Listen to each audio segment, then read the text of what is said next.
Happy New Year! Woo! Woo, woo, woo! So now let's carry the excitement one step farther. Look at somebody and say, welcome to the new year. Turn around. Welcome to the new year. Welcome to the new year. Wow, pretty good. Oh, we're ready for a party, Roger. Awesome.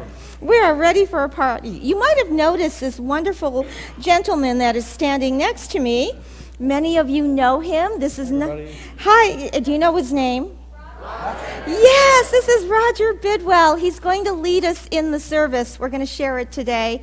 I am so excited about that, Roger. Yes, I am, Myra. Oh, fantastic. So there's a lot to be grateful for. And one of the best things that I think about a new year is it's always bringing forward a new possibility, yes? All the time. All the time. And so it brings forward new hopes, new joys, new opportunities to grow and learn, new ways to feel blessed, yes? Indeed. And new ways to really feel the power and the presence of God truly manifest in and through each and every one of us. So today's service is all about inviting in the eternal good. So that's what we're about today, and we have two parts to our service. The first part is the burning bowl ceremony, and the second part will be a letter writing ceremony. And so with the burning bowl, I want to first of all make sure that you're aware, did everybody get their supplies? They're in the bulletin. So if you didn't get this, you should have two slips of paper, just like this, and an envelope that you will address to yourself.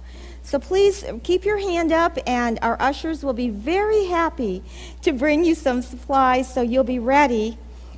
And also, what I will ask you to do after you address your envelope, which you can do later, but I also would like you to put the papers beside you with a writing utensil so that you're ready to write when the time comes.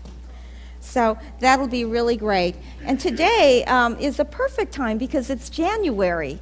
So I think this is the perfect time to do the burning bowl and the letter writing today. This ceremony actually goes way back into antiquity, back to the Roman times, when the god Janus was the god of the past and the future, the god that rode over the management of time, past, present, and future. Janus was often depicted with two faces, one for the past and one for the future. So actually I think January, that's where the term January comes from, is from the Roman god Janus. So January, which is why then in many of the religious ceremonies and spiritual ceremonies of looking into the past and looking to the future happen in January. Because it's obviously a perfect time to prepare yourself for the coming year and a perfect time to review the past and to let go of those things that don't serve you, that you have found that you have been carrying around, baggage that you've been carrying around from the past. So we give thanks to the god Janus for this opportunity. Absolutely, absolutely. And not to be confused with Janice. So if your name is Janice, I mean, we can thank you, but that is not who we're talking about today. I just thought I'd make that clear, right, Janice? Yes. Okay. So, with that being said, I want to share with you a little bit about the burning bowl ceremony, which is what we will begin with today. And so, as you see here, this is a beautiful brass pot, and in it is where you will place one of the letters, or not the letters, but one of the lists that you will write on a sheet of paper, and you will burn it here, and you will release it. And so that is part of what we're doing, as Roger said, when we release the old. We let go of the things that we have carried that do not serve us. We let go of the emotions and the energy, the memories, the thought patterns, and the beliefs that we have been holding on to that have been holding us back. And so in unity, the burning bowl ceremony has gone on for over 100 years. And it is an ancient, ancient tradition that has been used by many tribes and many cultures. And more recently, it has been used by corporations and retreats and so on to really open us up through the use of the element of fire. And if we really think about fire, we recognize that it is the powerful, powerful tool of radical transformation. Right? It is a powerful tool of great release. It is an excellent element that opens us to change. And so fire is the perfect way to burn and let go. And so when we start with paper, we end with ash. It is no longer what it was. So today we're going to go ahead and do that. And we're also going to use the practice of unity denials, which I will explain to you later in our release. And second of all, the second part of the ceremony is going to be a letter writing exercise, which is going to be quite beautiful, I think. We're going to go into prayer and meditation. And in meditation, we will go to that quiet place that transcends the thinking mind, and we will access the divine that is in each one of us. Not only will we access the divine, the inner Christ divinity that is within us, but we'll also try to access our spiritual ancestors. We'll try to access any spirits alive or those who have transitioned that have meaning for you, maybe parents, maybe children, maybe the joy of children is amazing. Somebody who helped you on your path. And so we will transcribe the words that they give us through meditation, and transcribe those onto that piece of paper that you have, and then we will you will hand those in. They'll be collected, and we will send them back to you in about 6 months or so, and we'll see how richly blessed your life has been. As Paul mentioned, the unity principle for today is thoughts in mind tend to produce in kind. So we are going to create our future today. Very powerful. Very powerful.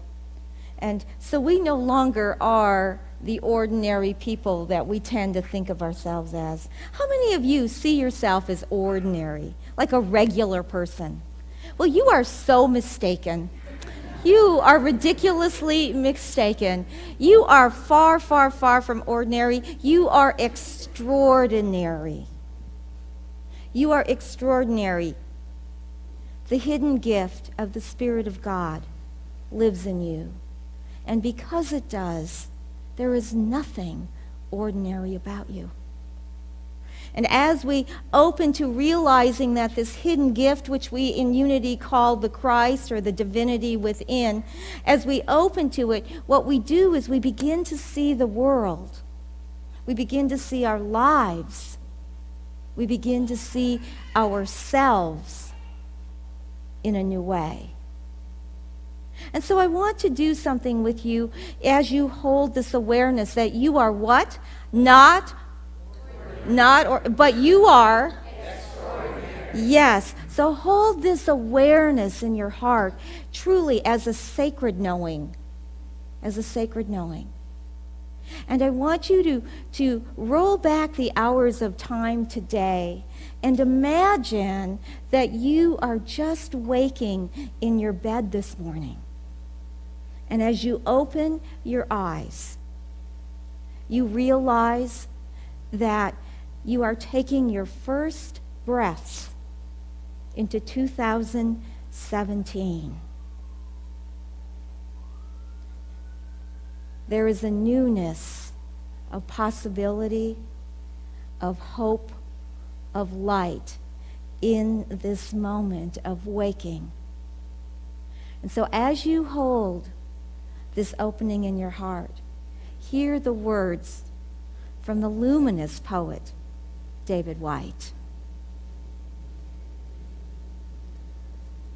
What to remember when waking, David Whyte. In that first hardly noticed moment in which you wake, coming back to this life from the other, more secret, movable, and frighteningly honest world where everything began, there is a small opening into the new day which closes the moment you begin your plans. What you can plan is too small for you to live.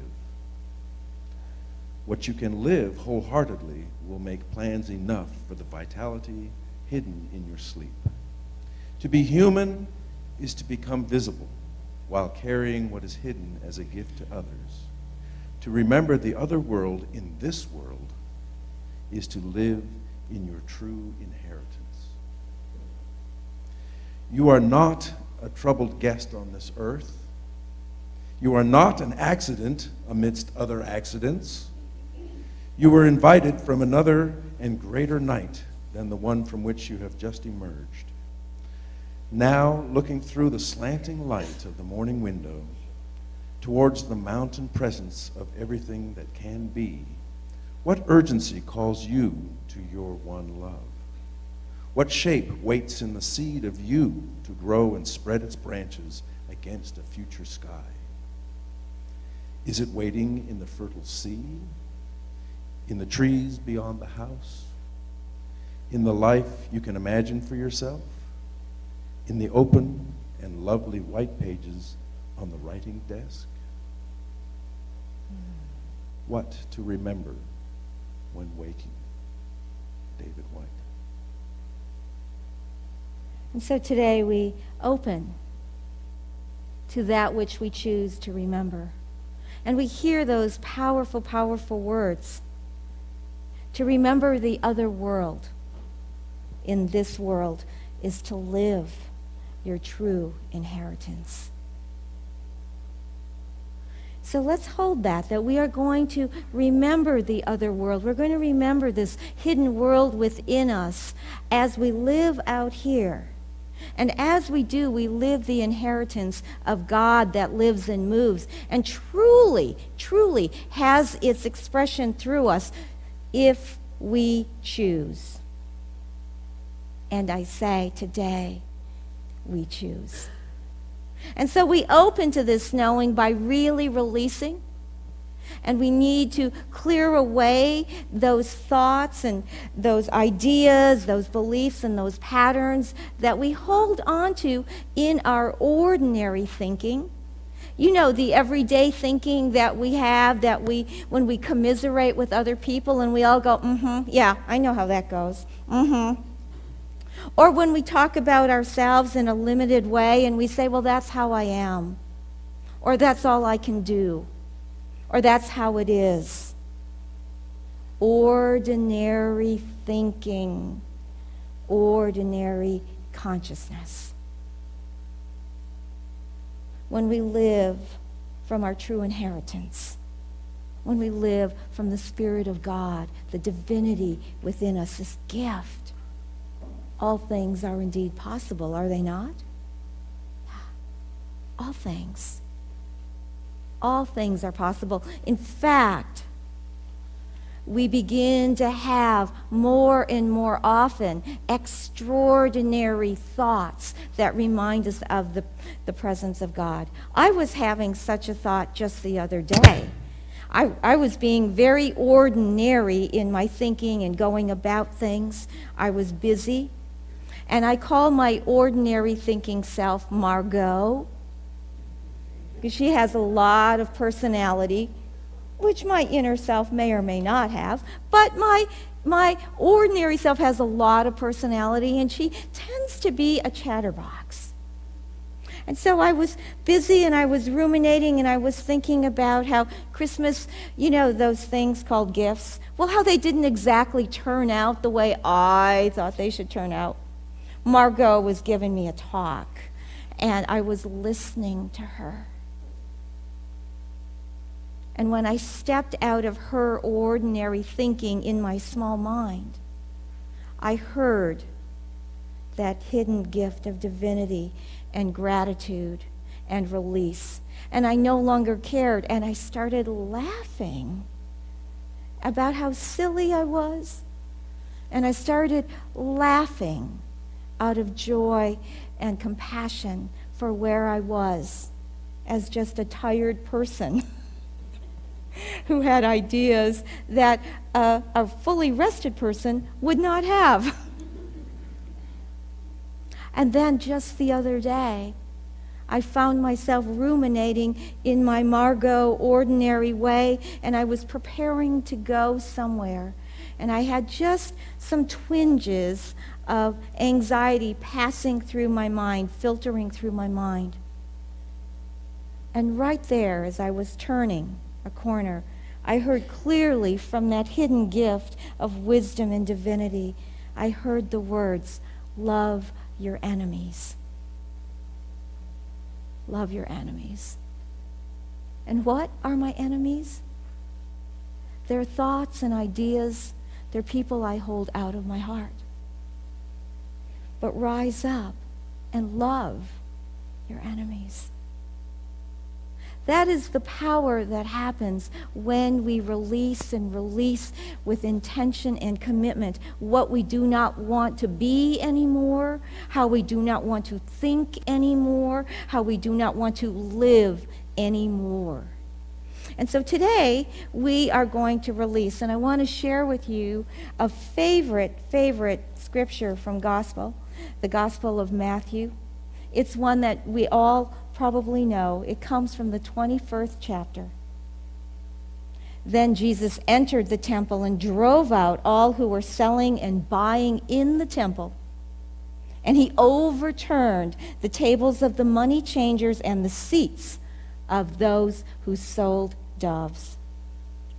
He said to them, "It is written, my house shall be called a house of prayer.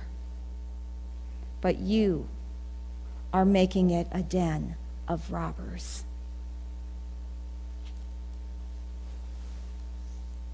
When we interpret this metaphysically, which means we start to look at it symbolically for spiritual meaning, what we discover is that when Jesus was talking about the temple, he was talking about the sacred space that was a building, but also within one's being. It's where the sacred resides. And so he passionately, with intention and energy, he cleared out all that dishonored or ignored the sacred. He cleaned it out, and he said, "It is written, this is a house of prayer." So that sacred space within us, this is a space of communion with God. And we are not to have it become a den of robbers. We are not to allow it to be a place where we allow that which robs us of spirit to reside. This is the way we can use the burning bowl. We can create this communion with God, this sacred space within us,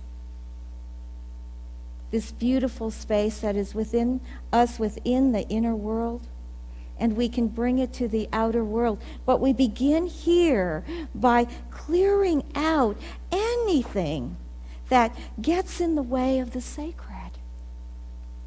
We release it, we let it go, because we want to live our true inheritance. We want to live in God. And so today I invite you to take this paper that you have, excuse me, the smaller tracing paper. And what I'd like you to do is just select a few ideas or thoughts in your mind. And we're going to use Unity's practice of denials as we write. And so what you will write on here are some denials, which are statements that no longer give power to false ideas and lesser ways of being. So for example, rather than write a name or a phrase, what I want you to write is a couple denials that you really want to live by. You don't need to do a litany of things that you'll write and then forget. but really choose maybe 2, maybe 3 at the most, denials that you really are going to intentionally live by this year. So let me give you some examples. So let's say that you want to release some ideas and emotions that do not serve you. So you might write on your paper, I release fear and lack about my finances. And you really hold that as true. Or let's say that you want to release some judgment or some guilt or some blame. You might say, I no longer hold any anger toward such and such in my heart or mind. Or you might want to practice some forgiveness work, and you might say, I forgive myself for not knowing better or for not doing better. You might do something like, I let go and I allow my heart to rise. Or you might even say, I no longer believe that I am limited by my health condition, by my situation, by my work life, by my abilities, whatever it is.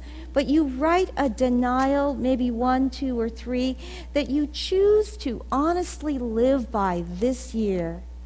And what I'm going to ask you to do is write it down and then take a part of your paper and maybe tear a part of your paper and just write a word or so that is symbolic of your denial. So you can keep your denial as your commitment to letting go of something radical in your life, in your thoughts or feelings, and then just write it down or your feeling or energy on the paper, and you come and burn this, and you hold this as your reminder of what you are truly letting go of this year. Does this make sense to you? Do you understand? And so that's what we're going to do, and we will begin now by turning within and asking ourselves, what is the one thing? What are the 2 things that I truly want to let go of this year? An old pattern, an old belief, an old idea, an old way of being. What is it that I want to release so it no longer has any power or any energy over me? And in releasing this, I see myself in a new way, and I allow myself to have a new beginning filled by the power and the direction of God from this hidden gift that lives within me. And as these words come to you, write them down and write your notation on a smaller part, and then create 2 lines here and come and release when you are ready.